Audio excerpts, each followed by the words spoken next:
You are listening to the Joyce Aldrich Show from Toronto, Canada. Paranormal and UFO Edition. Yes, we call them UFOs.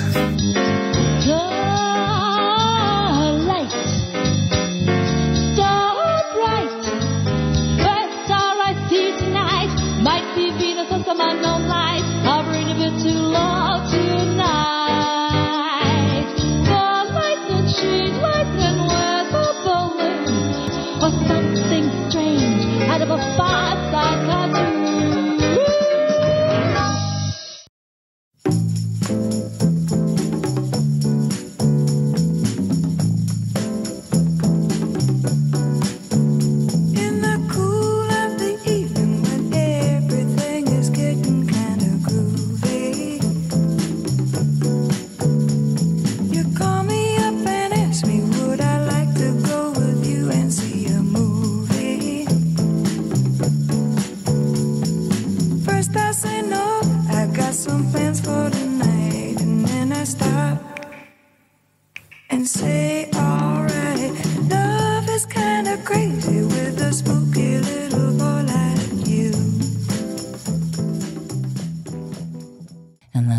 Is the late, great Dusty Springfield with Spooky, and tonight is a spooky night, and who knows, maybe Dusty will come through for our house psychic, Brough Perkins, who's here with us this evening to tell us ghost stories. You're going to be telling us some stories tonight, and the real deal.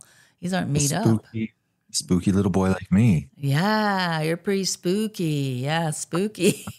I figured that was a perfect song to open with, actually. Yeah. So you're pretty spooky. You've seen some pretty spooky things. So we're going to talk about ghosts, of course. And we did the EVPs last time, and that was really fascinating. But tonight you're going to be telling us some ghost stories and behind the scenes. Behind the scenes, yeah, with ghosts. Yeah. So how would you like to start with this? Ghost expeditions. So I was a ghost hunter when I started out my work as a psychic. I love to go to spooky places and meet spooky people. Some of them in a body, some of them not. And there's a lot of story. I mean, there's so many. I didn't even want to pre-plan it too well, I wanted to feel how it goes, what kind of story comes to mind from my past. First of all, Joyce, have you ever been ghost hunting before? I have not been ghost hunting, no, but I have been to the odd seance, and that, once in a while, and I've wandered through the odd cemetery, but that's about it. What? Oh, you had a little stroll through the cemetery, have you? Oh. Yeah. I had a girlfriend when I was a teenage boy, a spooky teenage boy, and we used to go in our K car. It was like I remember those. K car. That's a reliable we actually we reupholstered the ceiling of the K car with the glow in the dark hippopotamus pajama fabric, and she had like severed doll heads on her dashboard because she was a real goth girl. Had to do it, and we used to go through the drive-through and get like a bagel and tea and stuff, and then we'd park in the cemetery in Aurora and just sit in the cemetery and have tea. tea and sympathy. Good sympathy. Well, and she had a teacher that she had just met that year because she was doing some adult ed, and we brought the teacher with us to this particular cemetery. She goes, "My God, this is where my nephew is buried, but because I had a feud with my family, I don't even know where his grave is." I led her to it in 5 minutes. Wow. Yeah. Or you led to it in 5 minutes. Or I was. Yeah, I think her nephew was there. That's right. People they often think graveyards are spooky. Graveyards are the least active places. It's mostly hospitals and, gosh, the old sanitariums, those mental institutions.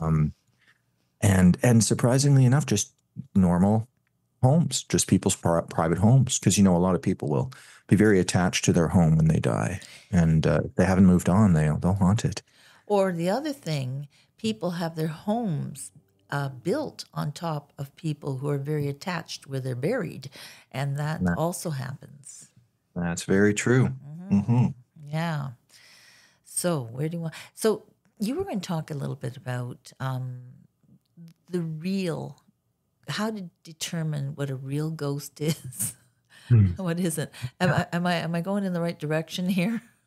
Oh, definitely, definitely. Because there's different kinds of phenomena that can occur. I mean, when we lose a loved one, and you'll remember this back in the 20th century, it was so common. Tell me what you think about this, Grace or Joyce. Did you ever hear? I'm thinking Grace from a ghost. I'm going to tell you that No, story it's later. okay. I was just thinking about that. Interesting. Did you ever hear the sound of a marble dropping on a wood floor above when you would be at home alone? No, what I have heard is I've been woken up by a screen door slamming or my name being called, but nothing when I'm awake. No. Okay. Okay. Now that's surprising because like almost everybody who's over the age of 25 is going to remember that marble noise, that familiar sound of a marble dropping on a wood floor and then a roll. Well, I've It's lost not the my same as the marbles. water. I've lost my You, marbles. So you lost all your marbles. yeah, Well, you had other things happening. You've got UFOs coming through the window. Okay. In your case, you didn't have time I've for got more ghosts. You were too dramatic busy with stuff sleep. happening, Yeah. Yeah.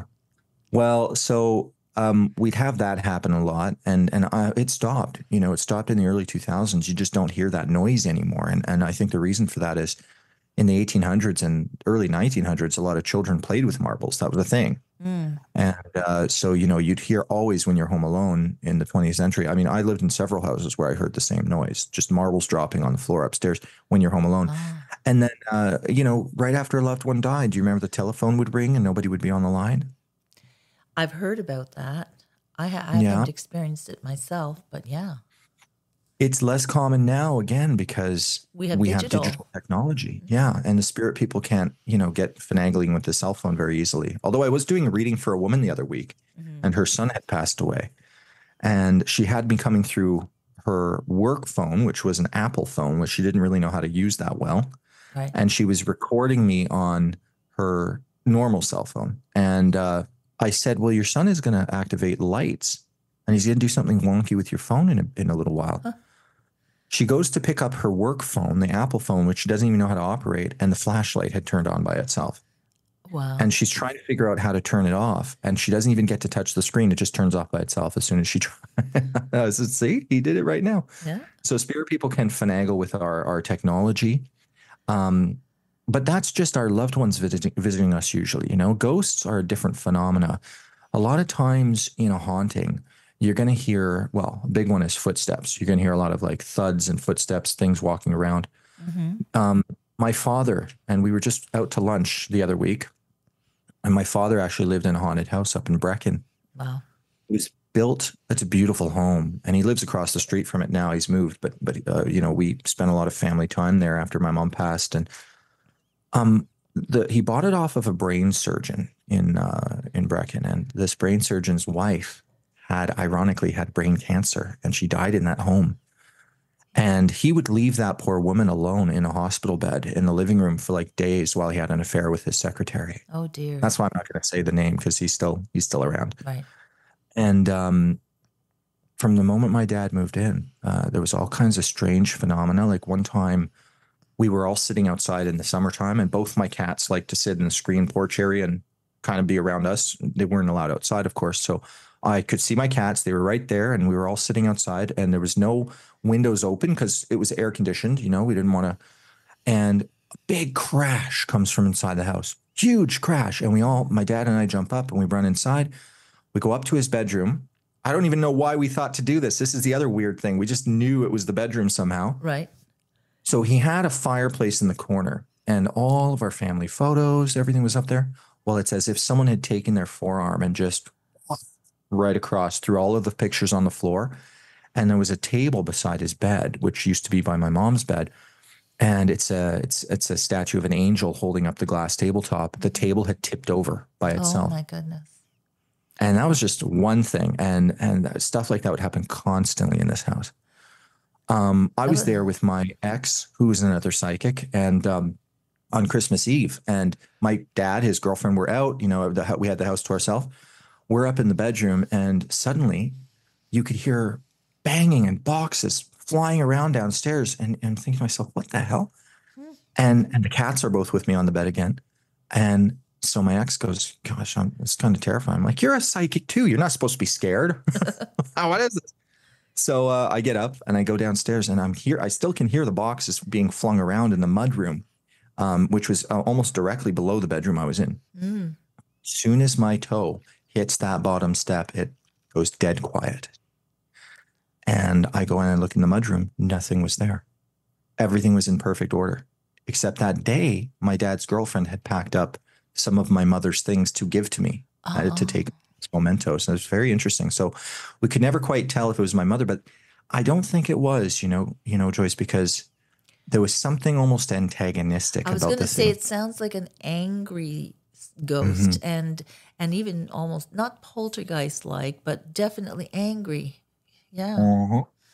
Which would Well, poltergeist would be the correct term for this one, because as you know, the German people, my people would say, the poltergeist is a noisy spirit. That's what that means. Oh, okay. And this one would make, so my dad had a 2-story foyer, beautiful home. You walk right in, it's this 2-story foyer, and the chandelier would be swinging one morning, and they heard all these noises downstairs, and just similar to stuff I was just telling you. My dad would always call me up. He was terrified because he doesn't believe in any of this stuff. He's kind of an engineering brain, Yeah. Yeah. Well, he must. Yeah. So we think it was haunted. We think it was haunted by that poor woman. And that's I have to say, that's the thing that disturbs me is people who they had enough suffering. Why are they not going over to the spirit world, being with their family? I wonder if they even know if they passed over. Oh, that Kathunk was my black cat coming up, and now she's bumping up against the mic now, and she's looking at all the shiny, bright lights on the roadcaster. I thought that was a ghost. I thought it was a ghost. Yeah, it's my black cat. There she is, my little Fiona. Yeah. No, no, the It's just what were we talking about before the cat? Well, I asked my spirit guide, who's an entity in the spirit world, and her name is Blair. Why they don't go on, right? Yeah. That's what I asked her. I said, why, like, what's going on here with these people? She goes, well, kind of like when you're asleep at night, you don't notice the passage of time, because in a dreamlike state, you're not aware, oh, shoot, I got to wake up, 8 hours has gone by. It's not like that. No. They don't necessarily experience it like they're here for 100 years. To them, they're kind of caught in a loop. And so that got me to thinking, and I worked with a lot of ghosts over the years, and a few of those stories I'm going to tell you tonight. But that's why on my website it says, what we endeavor to do here is to undo the past in the present, setting your future free. And I think in my line of work, you don't have to be dead to be a ghost. All you have to do is be stuck on something you haven't resolved, you haven't found closure over, And so what I do when I go in to help ghosts, more like being a psychologist, you have to help them find peace with something they can't let go of. And that's how they move on. And we need to move on in life, and there's this, and of course death is not death, it's life after life, because that entity, that spirit, that soul is alive. It's just it's stuck in our dimension or wherever our realm, and they need to go on to the next one. You make a great point. Let's talk about triggers, because my father, you see, how he got together with his girlfriend, she was in a terrible accident on the highway. It was on the news and everything. She needed like 2 years of recovery. She was bedridden for like 6 months. And this is how my father ended up being with her, because he felt so bad because my mother had died because she had broken her foot. So he's got this kind of... That's awful. So he really helped his girlfriend. And I think that because of that dynamic where dad was helping her, and this is the thing that woman never had from her own husband, who was a freaking brain surgeon. Uh-huh. Do you see the connection? Do you understand what I'm trying to get at? There was something she's trying to find resolution over. And so I got to go back. Apparently, the people who bought the home, they were renting it out as like a vacation home. It's been empty. People won't even rent it. It's too spooky for them. It's like the Amityville house. There you go. It's like the Amityville house. Exactly. Now, I can't tell you how many times, Joyce, I was sitting there in my briefs and my underwear, eating chicken wings, playing video games like with my son until like 5 a.m. in this place. I was totally oblivious, completely oblivious. I'm a psychic, and I was oblivious. And my cat, my youngest cat that passed away, she would see it. And one time she was sitting on the couch. My dad and Charlene were there watching a movie, and Monkey was staring down the hallway, and she would hiss and growl from time to time at something. And you have to understand, my cats never hiss or growl. And she was frozen. And I went to pick her up. Dad says she's been there like staring for hours. Like took her to carry her up to the bedroom, and as we were passing by that long dark hallway, she would hiss and she would growl at it. So she saw something. Moo, my other cat, wouldn't. Never saw anything. She's like, some animals are more psychic than others. That's interesting. Do you find cats are in more psychic, like let's say, than a dog, for instance, or does it really matter? It's just. I think it's an 50-50 individual or thing. something. Individual. You know, like some people are better athletes, others are better artists. Right. You know what I mean? Others have a mind for math. I think some individuals, we know that animals have psychic ability. In fact, Stan Lee, who created Spider-Man, the whole thing about spidey senses comes literally from the 1950s with experiments they were doing on spiders, subjecting them to mortal danger. And of course, they would start to have nervous reactions right before they die. And if you ever had a cockroach, if you ever met a cockroach, it's like they can read your mind. They know when you're fixing to kill them.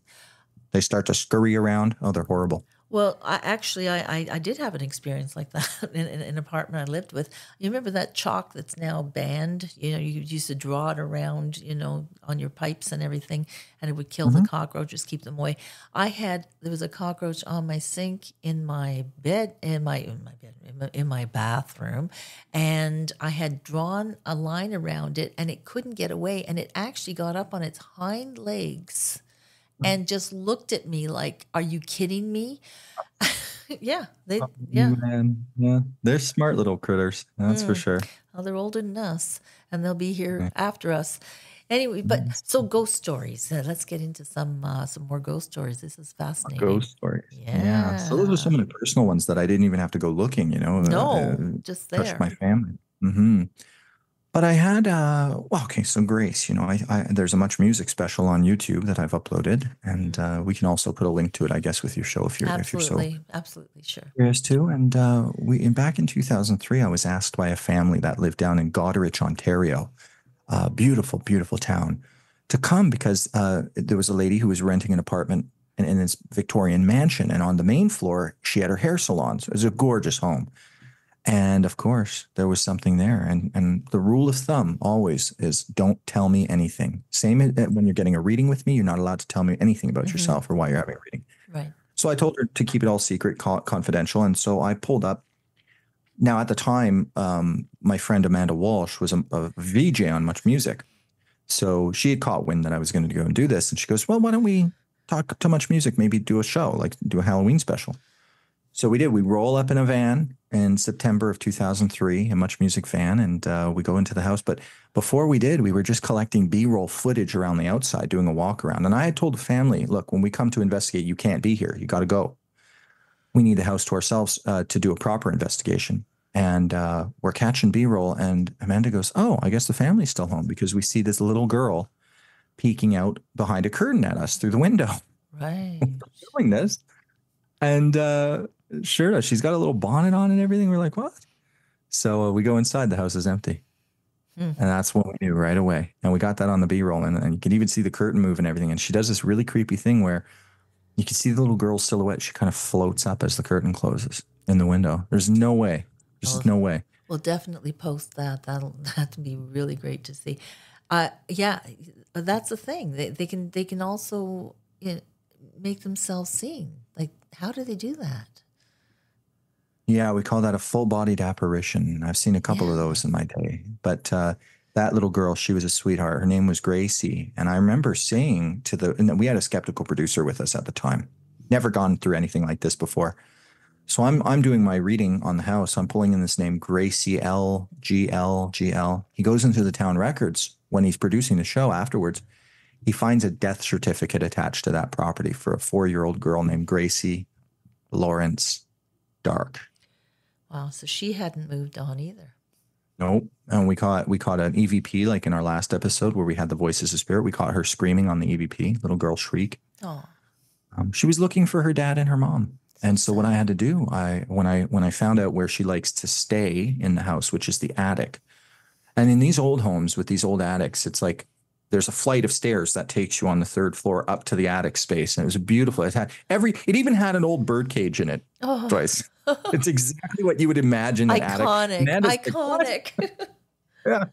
It was like, what is this? It's like did they have a set arranger here?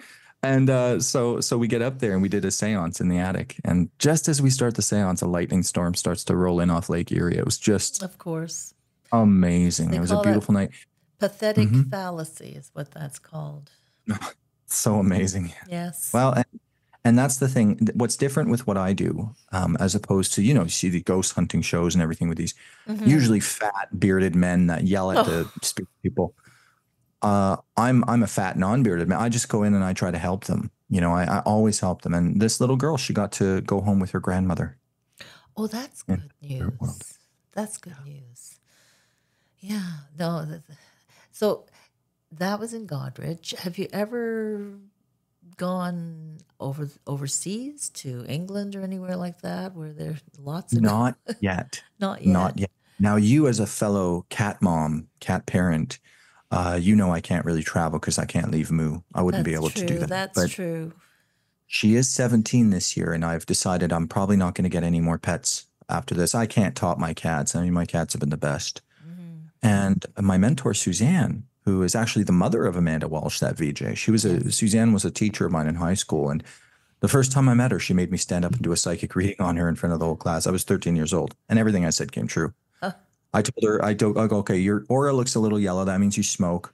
And then I said, you have a new boyfriend. You're going to marry him, and you have a black dog. All of that was true. All of it was true. Like a year later, I was visiting her house, and Barley jumping on me. Barley was a cute little black dog, and she married Noelle. They're married. And anyway, so the reason I bring up Suzanne is because she's going to be my travel buddy. Oh. And we want to go to England. We want to go to Scotland. Yeah, I was feeling that for you. That's why I was mentioning it, because I just see you there. I have a lot of friends. And, my family is, my dad's side's British, but we found out we were not originally British. We were Irish slaves. And then Mr. Perkins was a nice British man who, enslaved us, but he freed us at the same time. Well, that's something that people don't understand, that the Irish were enslaved. Literal cages. We were literally in cages. Yes. Yeah, we were yes. real slaves. Yes, that's true. Mm-hmm. That's true. That'd be another show, but the people don't get that. I get the slave virtue points now. I've been a slave, okay? Any marches for us? Because I'm also part Irish and Scottish, so no, There's no marches for us. No. Nothing for us. Anyway, but yeah, so that's great. So okay, more ghost stories. We gotta keep this rolling there. I have an idea. I don't know, maybe one of your kids can watch your cats, but we got to go to England together. We got to do a show from a castle. How great would it be to do a Joyce Aldrich podcast / haunting investigation from a castle? Well, as long as we're not doing the haunting. As long as we're not the ones haunted, that's right. We'll be dead. Edinburgh comes to mind. I'm predicting this right now. Edinburgh. I don't know why. Okay, you know that song with her head tucked underneath her arm, Yes, yeah, wandering the halls with her head tucked underneath her arm. There you go, her arm. Yeah, it's a song. It's actually an old music hall song with her head tucked underneath her arm. That's all I remember, but it was quite a fascinating song. Yeah, you're gonna make a good ghost because you've got all the oldies figured out. Oh yeah, I don't plan on haunting anyone. I want to go on. Anyway. Oh, I do. I'm gonna completely haunt people. It's so fun to haunt people and be a troll. I'd be a total haunt. Jeez, I don't know. I think you're gonna be surprised. Anyway, so more ghost stories. What's up next? Well, there was this one that on the theme of children, there's been that's the other weird thing is there's actually ghosts who stay children. And I had a client and she had a bungalow out in, I think it was Oakville. It was at the edges of Oakville near the country. And that's a city just west of Toronto for those who are listening from abroad. You just read my mind because I was thinking, people don't know. We're coming here from the GTA, Greater Toronto area. So, yeah. Yeah. Old bungalow. It's an old bungalow, but I don't think the ghost was from that particular house. So she had told me what happens is, like, she'll come home from work and she thinks maybe one of her kids, because she had teenagers herself. So maybe one of the kids is home. And she'd say, hey, I'm home. And then she heard a young man go, it's just me. And then she checks the house, nobody's home. And he was about 16, 17 years old. And he used to wear, he was wearing a pair of bell bottoms when I saw him. And the whole family would see him in these same little jeans. And so you'd go down to the basement, because everyone knows who knows what a bungalow is. Like half the house is underground. It's a beautiful, bungalows are gorgeous. I love bungalows. Me too. And the basement is the most important thing. That's where your bar is. That's where your TV room. That's where your guests stay. I mean, it's where it's happening. And your wood paneling. Wood paneling. And I had wood paneling in the bungalow I lived in just a few years ago. It was great. So you get to the bottom of the steps and you look to your right and you're just facing down a long, dark hallway, and all the rooms and doors are off to the sides. It's kind of ominous in and of itself, the way it was designed. And you would almost every time you would see a young man peek out from one of the doors, or you'd kind of catch him mid stride and he'd be stepping into a back room. And even her husband, who doesn't believe in any of this stuff, he'd chase down the hallway and see, and there'd be nobody in the room. Yeah. They had their in-laws spending Christmas Eve there. Okay. And they're in one of the guest rooms in the basement, and the door starts slamming and opening and slamming and opening. They actually literally ran and got a hotel that night because they were too terrified. So I show up, right? And I'm like, okay, let's see what's going on here. And I make contact with this young man. He was about 16, 17 years old. And I could see rope, bruises kind of around his neck and jaw. He just looked like and I said, oh, you hanged yourself, kiddo. So sad. And I said, well, you tell Uncle Bro what's going on. Like, what happened? Mm-hmm. And he it was in the 1970s, and he was terribly abused by his father, who was an alcoholic. And then he was molested repeatedly, raped by his uncle. Oh my. And the kid he was just traumatized, and he thought, I can't live. I can't do this. So he hanged himself in a tree. And so I said, well, you come sit with Uncle Bro. I'm gonna help you out. And I brought through his grandmother, and I brought through his mother who had died, and I brought through my spirit guide, Laren, who's a psychiatrist from the First World War era, and she was a Jewish doctor, and she helped him. So we helped him cross over, and I love that kid. I've never forgot him. Yeah, Andrew. Yeah. And were there records that you? Of this young boy there, yeah. Family was able to track down the records, and usually, if I get a name, even just a first name, they can look up the records and stuff. And there was a suicide on that property by an Andrew. That's right. Wow. Yeah, hanged himself in the tree, and that's the other thing. Again, it's about helping them find resolution to their past. And I said, what happened was, I told him this: what those men did to you was a chain of evil. They had things happen to them when they were younger, and the buck stops here. Here's where you end that evil. And because his fear was, because he was a Christian boy, so it's like, if you've had sex with another man, if you've committed sin, you're going to go to hell. So he was stuck here because he was afraid to go to hell. And I said, no, you're not going to go to hell. God loves all of his children. Yeah. In fact, Jesus said, I think this was the most gangster thing Jesus ever said. Better to tie a brick or a slab of stone to your ankle and toss you into the deeper sea than to harm a single hair on one of these little ones' heads. That's what Jesus thought about pedophiles.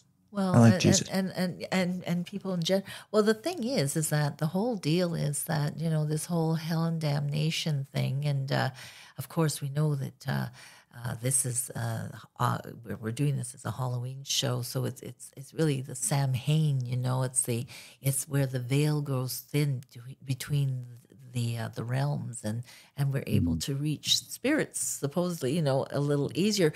But there is no hell and damnation. Absolutely not. People cross over, and it's a whole different place. Now, of course, I'm not. I guess I am speaking from experience, because I believe I've done this several times. Most of us have. There are very few brand new souls on the planet, and reincarnation is a real thing. It's been completely obliterated from, except for, I know, I'm Jewish, so we believe in the transmigration of souls, and that we come back to work on our souls. It's all soul development as we come back to the planet, in and out, but certainly there, people were afraid, and I can understand why he was afraid to cross over, to go, because he was afraid of having his skin flailed from his body in some sort of horrible hell with, no, fire and brimstone. No. Please, no. Well, I love to read ancient poetry, and it's one of my things that I do to relax at night. And I have a special edition of Dante's Inferno, the Divine Comedy. And what I Well, it's find a so divine inspirational- comedy. It's not the truth. That's it. But what I find so inspirational and interesting about that is that all these different levels of hell are really places we send ourselves, aren't it? I mean, in our mind, we put ourselves in either heaven or hell in our mind, and Yeah, it's and because you're a psychological. spirit, right? After you die, you don't have a body left. So basically, anything that you think, anything that you envision, becomes your reality, and that's why it's so important. That's why the spirit people told me something I'll never forget. They said, "Bro, we come to Earth to learn to dream." Oh, interesting. Mhm. Well, all I know is that it's important for people. Like telling these ghost stories are wonderful. Is wonderful. Are wonderful. Is wonderful. The whole idea. People are so afraid of death. I mean, take Woody Allen, but he's just afraid. Well, we talked about that before. It's not that he's afraid of death. He just doesn't want to be there when it happens. But the thing is that it's important for people to feel comfortable with life enough to live it, and to be able to transcend when the time comes, not everybody has an easy go of it, but certainly, and that's why there are ghosts who are stuck here on the plane, who you mentioned already. So more ghost stories. More ghost more stories. ghost stories. More. A song and a refill of my drink coming on is what I feel. No song yet. Okay. I won't host the show. I'll just be a nice guest this time. And I will say here right now, if anybody's listening to this on YouTube, it may be that depending on copyright infringement, I may not be able to put the songs on. But anyone's listening on Spotify and Patreon, I am licensed by SOCAN to stream all this music legally. So, but I have a little bit of trouble with YouTube. So I play my songs at the beginning and the end for you, so I can edit them out if I have to. So yes, no song right now. No song for you. It's like the Soup Nazi. No song for you. A song for you. No song for you. That's it. Back of the line. Yeah, it's different when I have artists on and it's their music. That's no problem. But yeah, when I'm playing popular songs, different. I want to see the Joyce Aldrich Show with a live band. That's when I know you're cooking. Yeah, that's coming up. You gotta like come out in an evening gown and like do a whole number, a jig. I'd do an Irish jig with you. Would you really now? I would. I think I would. Really? Well, diddly diddly diddly diddly diddly diddly diddly. We'll have to diddly diddly. Diddly diddly diddly dum. Anyway, more ghost stories. Are you?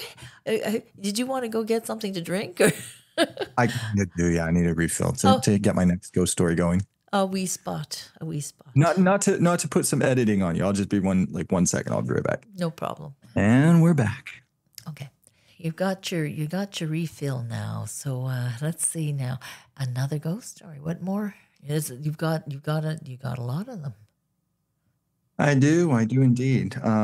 Gosh, so you did an interview with a fellow psychic of mine, a good friend, Chris Bennett, the tarot medium. Yeah, I was thinking about him. I've got to get him up on YouTube. But yeah. Oh, yeah. Well, he came out to see me here in Toronto years and years ago, back in 2003, about, 20 years ago. And I think it was January. Yeah, it was. It was early New Year, just 2004, I should say. And we went to a house up north in Keswick, Ontario, about an hour outside Toronto, an hour and 15. Oh, I know where that is. Yeah. So there was a family there and they were experiencing a haunting. That's why they had called me in. And I said, well, Chris, you got to come with me on this one. He wasn't even doing readings at this point in his life. He was totally just a creative person working film and television. So we go up there and we're standing in the kitchen with a little baby sitting in a car seat that doesn't even have wheels on it. And we're talking to the homeowner because she had just brought her baby in from the car. They had just gotten back from groceries and the car seat gets dragged across the floor right in front of us. Oh, my. Unbelievable. And they have a baby monitor, of course. And in those days, the cameras were not that popular, so it was all audio. And you'd hear a man coming through the baby monitor cussing and saying weird stuff and growling and stuff. Holy. And, I guess in those days with the, portable phones were a big thing for the home phone. And we thought, oh, maybe it's a neighbor. But I said to the homeowner, who talks like that? Like if it's, in other words, if it's some neighbor you're picking up on, like you'd expect a normal conversation. Yeah, because to those somebody. monitors can pick up other things, like from They can't. next They can door get or something. Yeah, all kinds of stuff. Yeah. But this was not a normal conversation. This was a man cussing and kind of growling and being belligerent. And this would happen almost every night to the point where the husband was like, I don't even want to use that baby monitor. Like we don't want to hear that. So, we get in there, we do our investigation. We're getting dank kind of rotting scent in the house. Ooh. It would waft through. It'd be like a little cold area of the room, and you'd smell a dank scent, and then it would just disappear. So I go, okay, so we got to do a seance. So we took the homeowners and my team. I had my friend Shelley, my girlfriend at the time, Shelley, and Chris was there. And what we would do was we close all the curtains, even though it was nighttime. It was middle of January, so it was dark at like 4 o'clock. And we didn't want any street light coming in, no outside light. We just made it pitch black, and we had just one little tea light candle in the center of our circle. We all sat in a circle holding hands, and there was about, 8 or 9 of us. So I start to invoke the spirit people to come forth, and I'm calling in my team, my spirit guide, and the angels to come, and I'm guiding everybody in the circle through a meditation to elevate positivity and bring love into the room. And we start to smell like sulfur. First of all, it's sulfur, like rotting eggs, but so intense that your eyes are watering. And I had instructed everyone, I said, don't say anything out loud. What we're going to do when we're done is we're all going to journal for like 15 minutes. We're going to write down everything we experienced. Then we're going to compare notes so that we're not influencing each other, you see. Everybody smelled the sulfur. And then as I'm starting to call in the spirit guides, the scent changes from sulfur to roses. And I mean, have you ever had pure rose oil? Have you ever smelt that, Joyce? Well, no, but you know what? My mother, who is very psychic, she used to smell roses around people before they died. Interesting. Very interesting. Yes. Yeah. Yeah. And then it shifted from that to mint. And I mean, again, so potent that you could taste it. It was like, I don't know if you've ever smelt something so strongly that it was like not just making your eyes water, but you could kind of taste it on the roof of your mouth. It was unbelievable. Okay. So Chris and I are right next to each other, and most of the women are on the other side of the circle. And Chris and I are kind of looking over, and we're monitoring, and we see a shadow rise up from the floor. Oh my goodness. The girls have no idea what's behind them. And I'm just like kind of squeezing Chris's hand. I'm like, let's just not tell them. And the thing flies right between the women. And without us saying anything, both the women duck and shriek at the same time. They saw it. Oh. Yeah. And they said it was like a coldness right behind us. And then we saw this dark thing went right between us. So this entity was getting a little rowdy at this point. We heard some bangs downstairs. So this is something I forgot to tell you about Grace. And I think this is bears mentioning anyway, because ghosts tend to pick a part of a home that is not occupied so that they can kind of claim it as their little living quarters. So the little girl, Gracie, she was up in the attic, which is actually where the window was that we saw her on the camera, by the way. Okay. And this particular ghost, very, very stereotypically, was in the basement. And we hear bangs down there. We'd hear footsteps. And the homeowners would tell us, like, they'd be home alone and they'd hear someone walking up the basement step, and it would stop at the door. Huh. So, yeah. And so what I did was I said, okay, well, this one's a little rowdy, so we're going to get the spirit guides to displace him. How do you do that? Just goes displace him. They can do that. I'm like, yeah, they certainly can. So they kind of ejected him out of the house by force because he wasn't willing to let go. He was a nasty guy. He shot himself in the face. Oh. Yeah, he's a very nasty guy, though. He had, I think, killed a few people back in the early 20th century. And so we go out. Of course, back in the late 90s, early 2000s, everybody was still smoking. Smoking wasn't phased out yet in our society. So I never smoked. But I was with my friends smoking out back. And, you could see him. You can see a silhouette in the forest kind of pacing back and forth. That's Like, scary. Because did he come Oh, yeah. back at all? Did he reoccupy the house? No, he Rehaunt? couldn't. There was a bubble of protection from the spirit team. Oof. And even after we left, and that night, Joyce, and you can find this on Google. It's probably midnight. The seance is over. And Chris and I are standing in the middle of the road in this beautiful, quiet. You know how quiet it gets in the winter after a fresh snow. Mm-hmm. And we look up, and the northern lights are shimmering like you're standing right below a curtain. And I mean, not just like the northern lights we just saw. These were like beautiful, brilliant northern lights, like curtains shimmering reds and greens and purples. Yeah. And it was the perfect end to a haunting. I mean, it's so weird. It sounds like magical, totally magical. It really was coincidental because that summer, you remember in 2003, all of the Eastern Seaboard's power went out. Yes. You remember that? And I was how caught down do I remember in that? Yeah, 3 days. Yeah. All right. I had to walk out of the city for 8 hours. I had to walk to get home because the solar flare, the sun activity was very, very intense at that time. And that's why these northern lights are appearing so southern. And that's why when we saw them recently, that's not a good sign. That means we're being blasted by the sun's radiation. And our magnetic field is weak right now. So anyway, that's another story. But so I don't know. Well, we're supposed to have a polar axis shift at some point in time. So maybe that's all. I predict 2030s for that. Really? That's not that far off. Yeah. It's not far off at all. No, and of course solar flares and everything else. Yeah, well, we're a small little tiny blue planet that's hurtling through space at enormous speed, and we sit here in our little spaces and we think, well, this is quiet, but really, if we only knew what was going on all around us in space, we'd be scared. I mean, seriously, Full of ghosts, apparently. Yes, and they're flying with us. They're with us. They're with us. They're with us.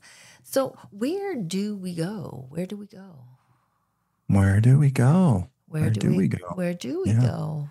Well, what I've been told, and I wrote a book. I channeled an entity that explained a lot about the spirit world to us. And that book is called Connection: The Discovery of a Soul System, which you've been so kind to do.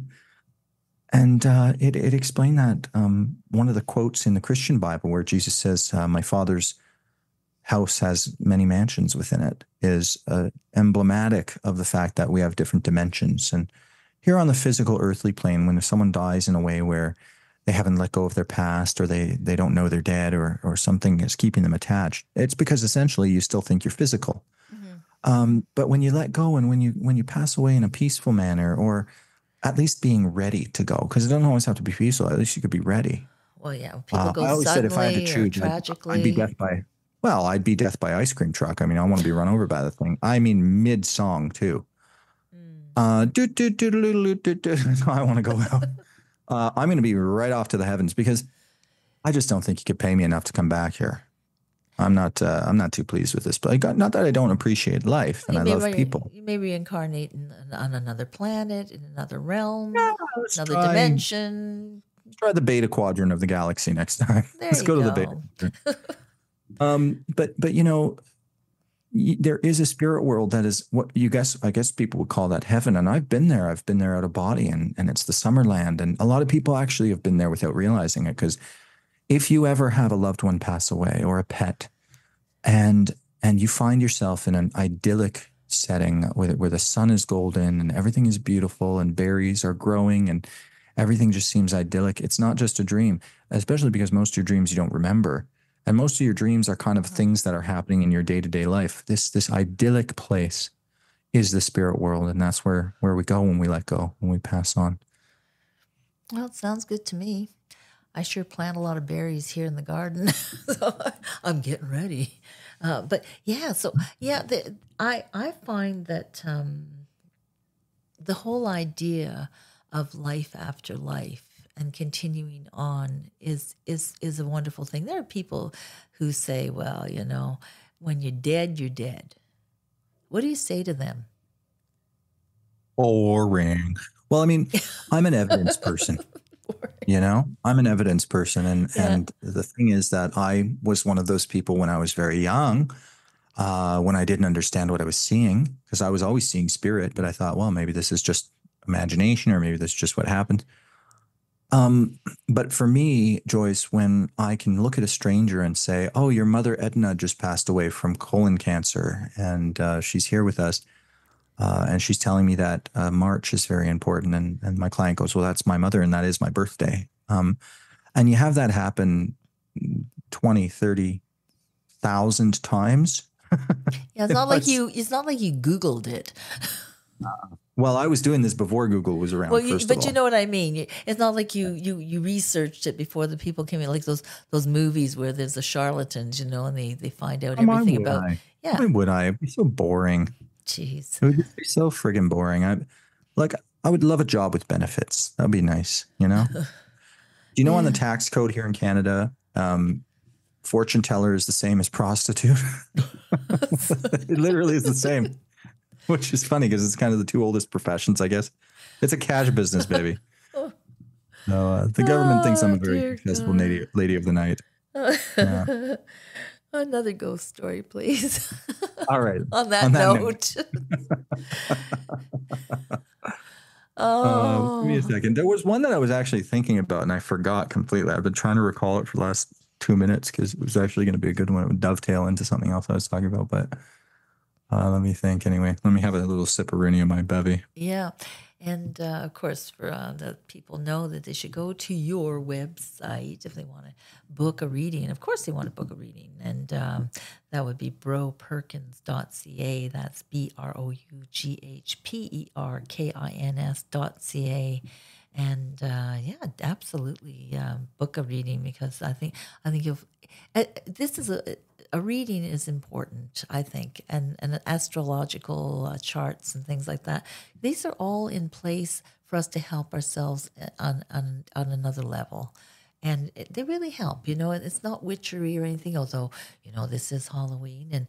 And when we talk about witches too, you know, and all of that, the esoterica, unless you're actually calling down evil entities to do your bidding, it's actually a beautiful place to be. You know, it's where all spirituality comes from. You know, it's not. Thank you for saying that. Sylvia Brown, who was one of my mentors, and she was great. She was great. I loved her. Yeah. And something she said that at the time I thought was so bizarre. She's like, I never get readings. I don't want my future being told. My life has been enough. Okay. I don't need my future being told. And I had always gotten readings. Always. I went to psychics, but lately I'm not even interested. And if someone were to offer me, I'm kind of good. And part of it is I finally understand why some people sometimes say to me, you know, I kind of don't want to know. And I just want to talk about that for a second, actually, because it's like, well, a reading isn't. I think, first of all, I'll tell you why I'm hesitant. I'm hesitant because I've had a rough couple of years, and I'm kind of not psychologically capable of hearing that I'm going to have more right now. You know, even if it's true, I just can't handle it. And I think we're like creatures of habit, like a dog who's been beaten, and it'll bite the hand that feeds it. You know, so we get used to expecting the worst. But actually, what a reading does is it doesn't so much focus on telling you all these little nitty-gritty future things, although that does come through to some degree. It kind of gives you perspective on why things have happened and something to be prepared for, and also hope. Like, look forward. This is when things get better, and this is the pathway for things getting better. It's like having a friend who's gone ahead of you on the trail, being able to radio down or call down and say, hey, you know, don't take that route. Go this one instead. And it's very healing, you know, and just like you said, it's a luxury, really. It's a luxury. It's a beautiful luxury. And I did see you in England, so there you go. And Thank you. I asked you about if you'd ever been, and that certainly not exactly. No, but psychic, I know how creative minds like yours work, and you had a vision first. That's why you asked. Yeah. Because you had a vision of me there. Yeah. And that's something too with creativity. Have you? Okay, so we could be talking about all kinds of stuff for a long time, and then we're coming up to the hour soon, and I'm trying to keep these podcasts to about an hour. So you have one more ghost story before we sign off. One more little ghosty for the road. Okay. One more for the road. Yeah. One more for the road. Well, there was a boy.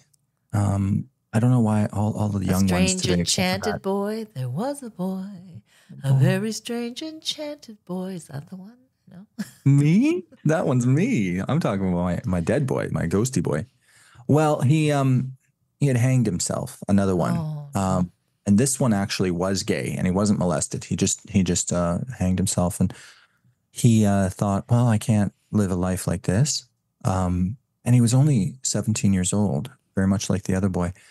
And he gave me the Zorro. He did the Z with a Zorro sword because he was an artist, and that's how his mind worked. It's really weird. I was going to ask you if you've ever had a ghost who was an artist. I swear I'm not making that up. And then you came up with this story. I wish I had. Oh, this is great. Sorry, go ahead. Sensed it. So so he did that slash to me, and his name turned out to be Zachary. His sister and his aunt confirmed that. He was coming around. He was doing various things for the family to let them know that he was there. Like his sister, for instance, would feel him sit on her bed, and she'd see the blanket indent and the mattress indent when he'd sit down. And so I didn't go to a haunted house for this one. This one came to my office, interestingly enough. And I did a reading for his family, and I said, he's showing me beautiful photos, and they're not photos, they're actually pictures that he drew. They're like sketches and hand-drawn stuff. And his sister said, I have all of them. Wow. He was a great artist, and I have all of them. And I said, I think and I put my hands around my neck, and I said, see, he's showing me that he's asphyxiated. He hanged himself, and his aunt and his sister started to cry, and they said, yes, that's how he took his life. Aww. And we had this lovely reading for the rest of the hour, and at the very end of it, they left, and I was so sad. I was so sad by this story because he was just such a beautiful young boy, and he never had to. He could have, especially in the 21st century. I mean, not only can you grow up gay, you get more. We all should be gay. We'll get more point. Actually, maybe your podcast would come to number one if you were gay. Come out of the closet, Joyce. When are you coming out? I'm not in the closet. Right, you got a walk-in closet. You got a very nice closet. So he really went through all that, and then after his family had left my office, and my office was, so I had this apartment in this very, very old building. It used to be I think a TD Bank or something in the early 1900s. It was at the corner of Eglinton and Mount Pleasant. Yes. And I was living, my office was the manager's quarters. So back then, we had the 2 bedrooms would have been, I guess, offices. There was a little kitchen with a proper dining room with 2 French glass doors that would swing open into the parlor, into the sitting area. And high ceilings, high ceilings, exactly. You can see it. And wood floors and the old radiators. And so the parlor where the 2 glass doors opened into had its own separate entrance. So there was like 2 front doors in my apartment. So my clients would come into the parlor, and that's where I do my readings. Mm-hmm. And I went down the hallway, and my assistant, Adam, was in the back at the time.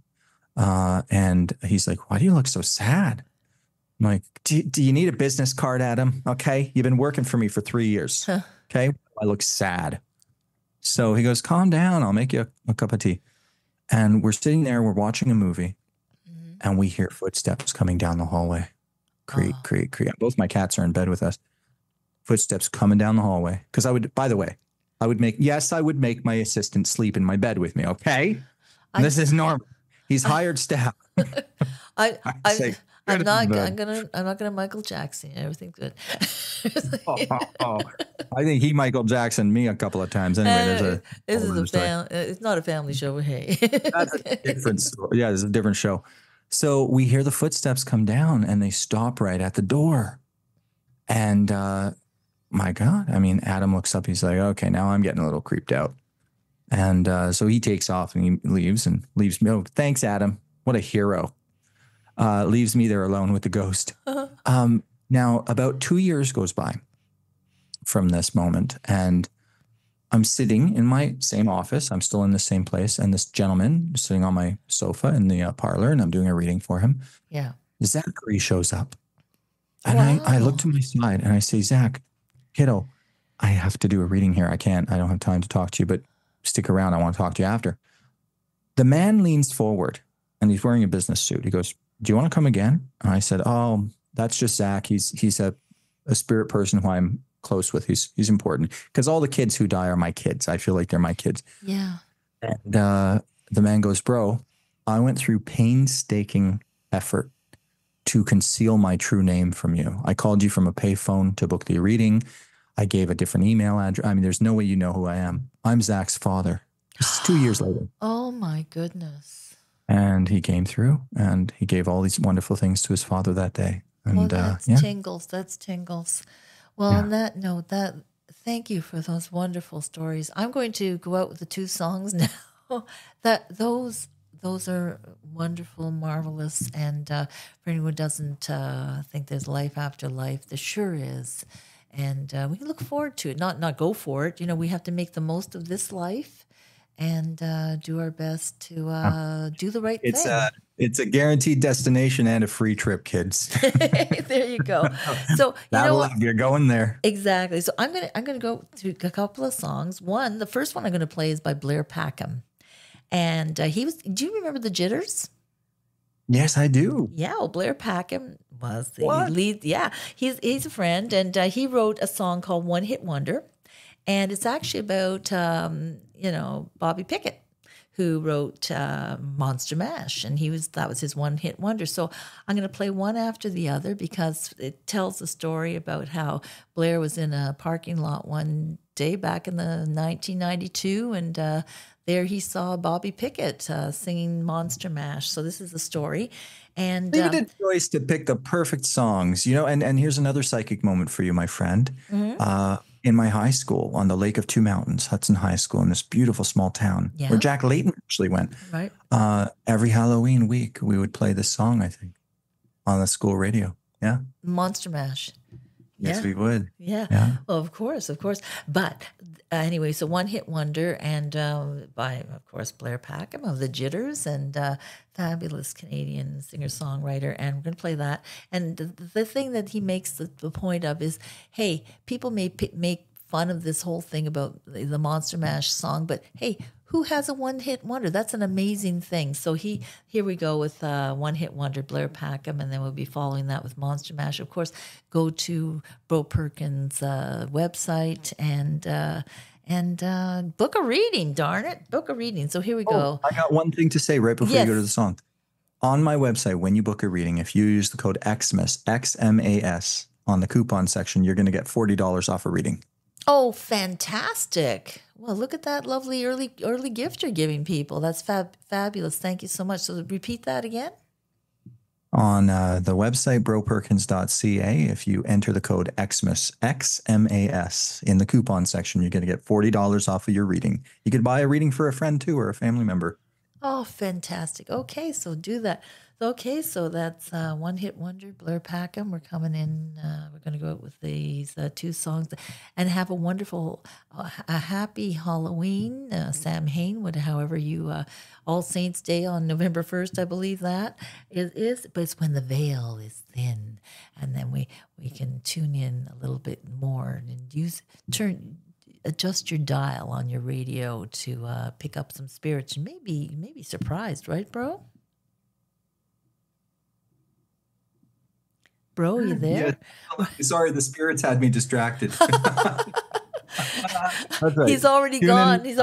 Anyway, okay, so here's One Hit Wonder because, we got to go. I'm on the other side, great. I'm on the other side. He's on the other side of the veil. Here we go. Okay, One Hit Wonder, Blair Packham. Enjoy.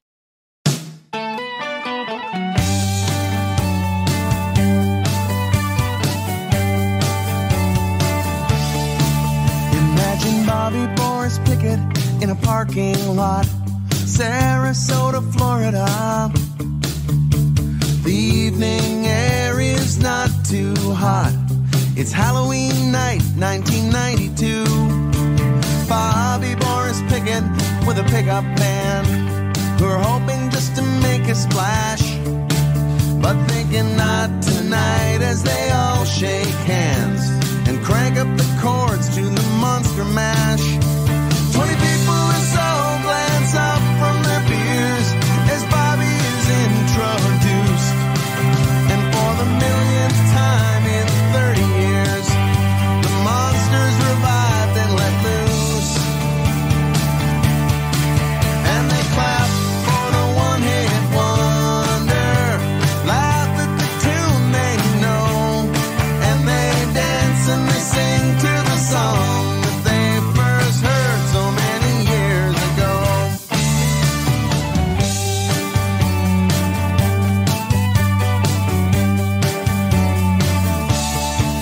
He's wearing Frankenstein grease paint, an old suit and boots, standing on the makeshift stage.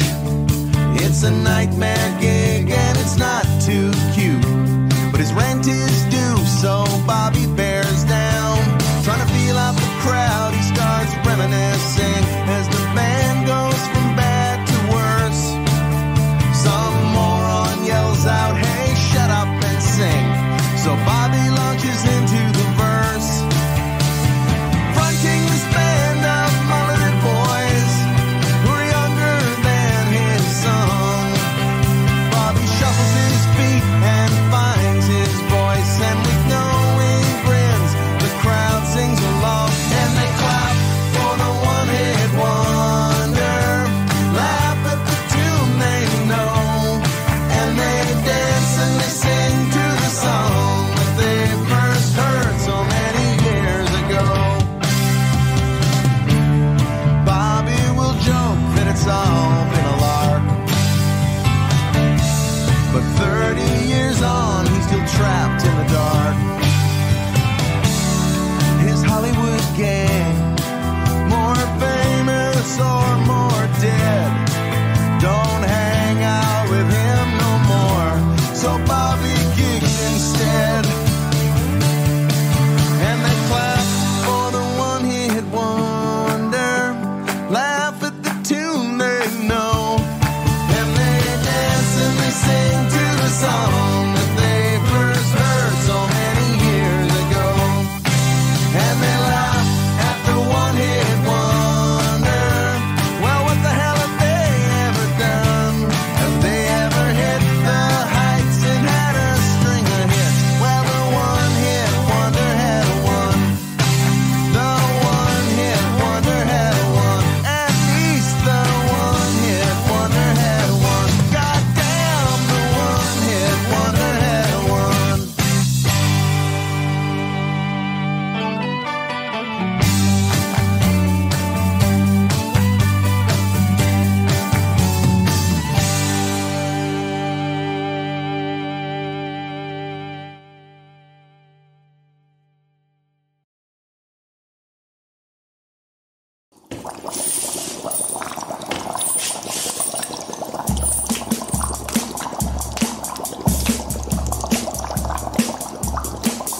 I was working in the lab late one night when my eyes beheld an eerie sight.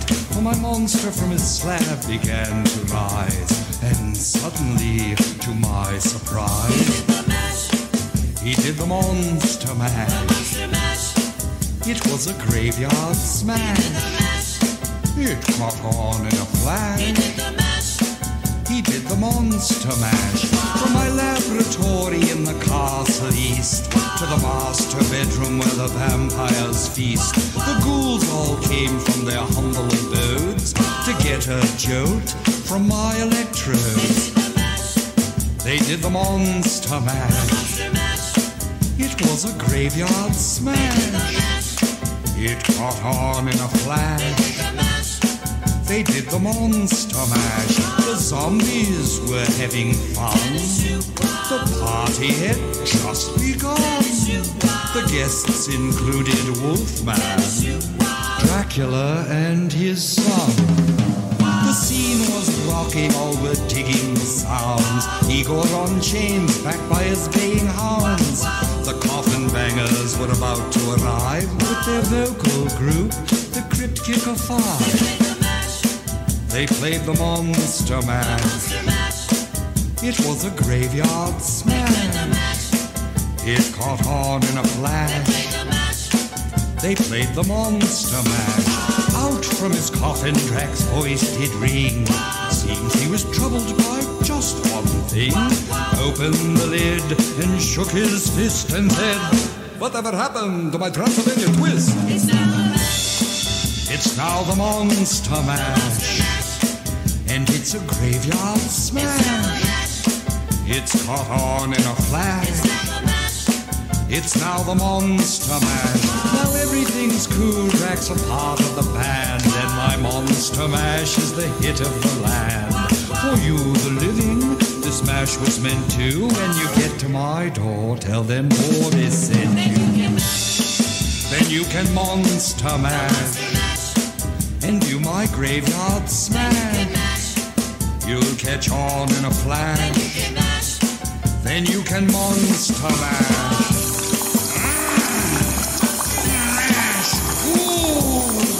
Easy go, you impetuous young boy. Mash